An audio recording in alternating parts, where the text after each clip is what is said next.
Arjun, if you believe that Atma constantly takes birth and dies, then also you should not grieve. बोलते हैं अर्जुन, अगर तू अपने मानसिक ढकोसलों की वजह से ये मानता है, तेरी मान्यता है कि आत्मा शरीर के साथ पैदा होता है और मर जाता है, जैसे आज के मूवी वाले दिखाते हैं, क्योंकि इतनी जल्दी अगर समझ जाता अर्जुन, अंडरस्टैंड कर लेता, तो गीता के 700 श्लोकों की जरूरत नहीं पड़ती ना।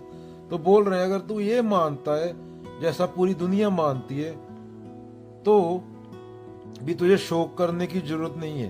अगर तू अपने आप को केवल पदार्थ ही मान रहा है, मैटर ही मान रहा है, तो पदार्थ भी डिस्ट्रॉय हो जाता है ना।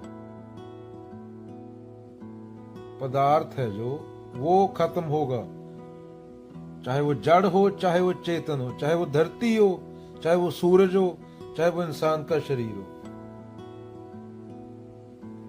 जो पदार्थ है वो खत्म होएगा, तो भी शोक करने की जरूरत नहीं अगर तू अपने आप को पदार्थ ही माने बैठा है, मैटर ही माने बैठा है सिर्फ। तो अर्जुन को समझाने के लिए जैसे एक बच्चे को समझाते हैं, उस लेवल पे आ गए।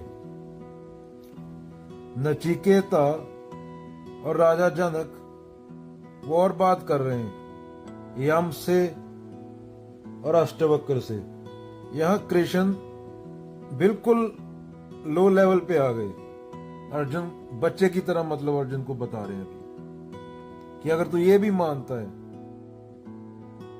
कृष्ण को पता है कि इतनी जल्दी ये चीज समझ नहीं आएगी। अगर समझ आती होती तो इंडिया में 99% जनता बाबा लोगों को पैसे ना देती और इंडिया 12 साल गुलाम ना रहता। तो अर्जुन भी उस टाइम पे मानसिक गुलाम है। उसके मन में पूरी कंडीशनिंग हो रखी है। मैंने ये बातें पहले ही बोल दी पिछले श्लोकों में, जो आगे जाके बोलेंगे बाबा कृष्ण। तो श्री कृष्ण अभी 2 साल के बच्चे के लेवल पे आ गए, 1.5 साल के बच्चे के, 1 साल के बच्चे के, जैसे उसको चलना सिखाया जाता है। चलना सीखेगा फिर दौड़ना सीखेगा, तभी उसका हाथ पकड़ रहे हैं। अभी तेरी मान्यता ये है, चल यहां से स्टार्ट करते हैं, लेट्स गो। तो श्री कृष्ण बोलते हैं अर्जुन, अगर सत्य तुझे समझ नहीं आ रहा तो बिल्कुल स्टार्ट से, बिल्कुल जीरो से स्टार्ट करते हैं। मान लेते हैं कि तू पदार्थ है थोड़े टाइम के लिए। अभी फॉर एग्जाम्पल हमें लगता है कि धरती कभी खत्म नहीं होगी, पदार्थ से बनी है, पर हमें पता है जियोलॉजी की क्लास से कि ये 4.5 बिलियन ईयर पहले बनी थी। पैदा हुआ जो खत्म होगा, तो धरती बनी थी, गैसें कूल हुई, फिर हम यहां तक आए, लाइफ आई उसके बाद 4 बिलियन साल पहले। 4.5 बिलियन साल पहले धरती बनी थी, पहले गैसें थी सिर्फ, फिर गैसें कूल हुई, फिर लाइफ स्टार्ट हुई। चलो थोड़ा उपनिषद पे बोलते हैं। मुंडक उपनिषद में आता है ना, 2 सुंदर पक्षी एक पेड़ पर बैठे हैं। 2 सुंदर पक्षी एक पेड़ पर बैठे हैं, एक फल भोग रहा है, दूसरा उसको देख रहा है। देखने का मतलब देखना होता है, देखने का मतलब सोचना नहीं होता। यहाँ पे सोच आ गई, थॉट आ गई, वहां पे कंडीशनिंग आ गई, वहां पे तू पास्ट में है। देखने का मतलब सिर्फ देखना होता है, सोचना नहीं होता। साक्षी होने का एकमात्र मतलब ये है कि चीजें चेंज हो रही हैं, थॉट चेंज हो रही है, प्रकृति चेंज हो रही है, पदार्थ चेंज हो रहा है, मैटर चेंज हो रहा है, पर तुम बिना थॉट के सिर्फ देख रहे हो। तुम में कोई बदलाव नहीं आ रहा। तुमसे माने उपनिषद बात कर रहे हैं उसकी जिसका कोई नाम नहीं है, उसमें कोई बदलाव नहीं आ रहा। अगर थॉट आ गई तो ईगो आ गई, बस देख रहे हो, उसे आनंद बोला गया है। बिना किसी अपनी कंडीशनिंग के, बिना किसी मानसिक डकोस लेके, बिना किसी स्मृति के, बस देख रहे हो।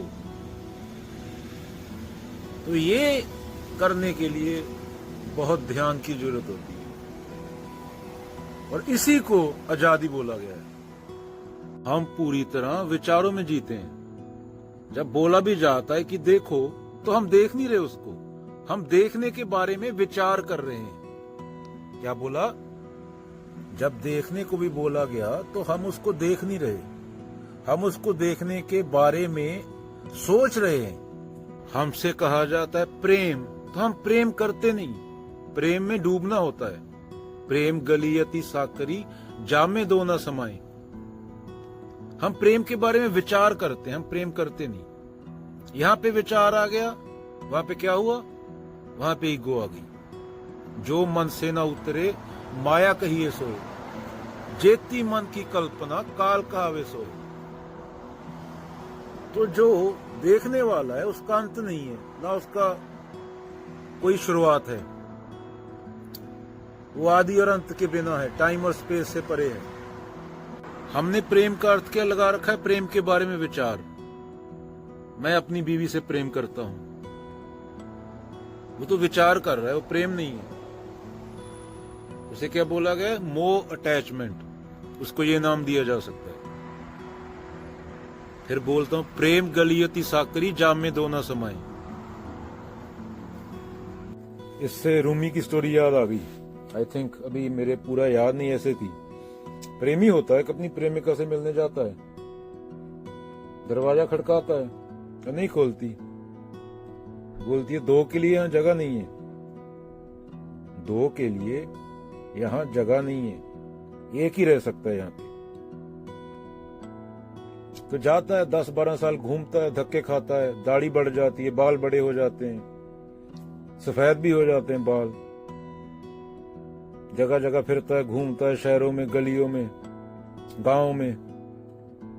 10-12 साल बाद वापस आता है, दरवाजा खड़काता है। फिर वो अंदर से बोलती है कौन है? बोलता है तू ही है अब तो, मैं नहीं रहा। तू ही है, मैं नहीं रहा, मैं खत्म हो गया। तो फिर दरवाजा खुलता है। हिंदू का कोट बोलते हैं, reality can be found only in understanding what is, and to understand what is there must be freedom, freedom from the fear of what is. Osho का एक quote, the real question is not whether Atma exists or not. The real question is, have you ever entered into yourself to see whether there is any inner reality, or are you just a container without any content?